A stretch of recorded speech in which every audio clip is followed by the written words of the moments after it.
আসসালামু আলাইকুম everyone, it's your Mahi. Dear viewers, আজকে আমি আরও একটি নতুন মজার রেসিপি নিয়ে হাজির হয়েছি।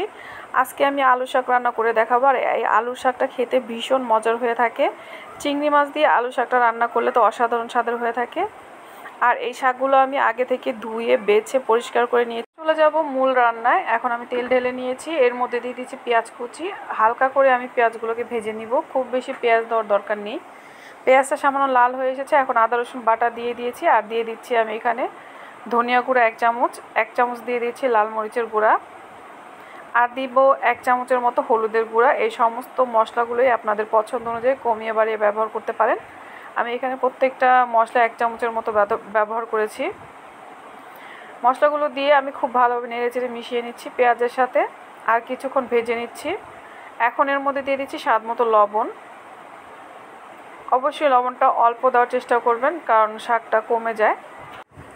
এখন সামান্য একটু পানি দিয়ে মশলাটাকে খুব ভালোভাবে কষিয়ে নিতে হবে।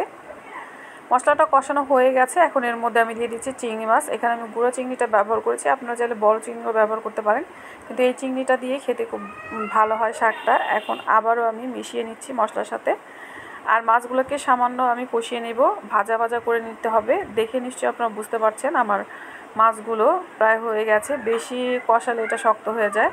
এখন এই পর্যায়ে আমি দিয়ে দিচ্ছি আলু শাকগুলোকে। আলু শাকগুলো দিয়ে আমি নেড়ে চেড়ে দিচ্ছি। আর এই শাক রান্না করতে বেশি সময় লাগে না, অবশ্যই আপনারা নেড়ে চেড়ে দেবেন বারবার। যে কোনো শাকই রান্না করতে বেশি সময় লাগে না। আমি নেড়ে চেড়ে খুব ভালোভাবে মশলার সাথে শাকটাকে মিশিয়ে নিয়েছি।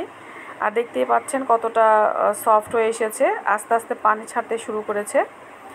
বারবার আপনারা নেড়ে চেড়ে দিবেন, তাহলে শাকটা খুব সুন্দরভাবে সেদ্ধ হয়ে যাবে।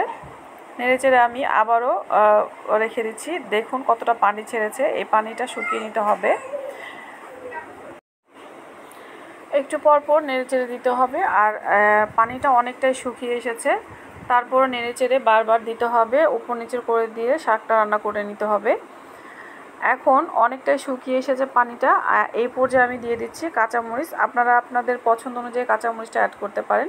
যদি আপনার শুরুতেই কাঁচামরিচটা দিয়ে দেন, তাহলে শাকটা একটু ঝাল হবে। যেহেতু আমি একটু ঝাল কম খাই, এই জন্য এই পর্যায়ে আমি কাঁচামরিচটা অ্যাড করেছি, এতে খুব সুন্দর একটা ফ্লেভার আসে।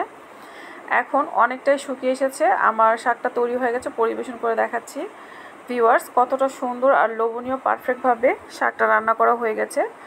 ভিউয়ার্স, আমার আজকের রেসিপি ভালো লাগলে অবশ্যই লাইক কমেন্ট শেয়ার করতে ভুলবেন না। আর আমার ভিডিওটি যারা সম্পূর্ণ দেখছেন সবাইকে ধন্যবাদ। আল্লাহ আপনাদের সবাইকে ভালো রাখুক, সুস্থ রাখুক, নিরাপদে রাখুক, এই কামনা করে আজকের মতো বিদায় নিচ্ছি। আসসালামু আলাইকুম।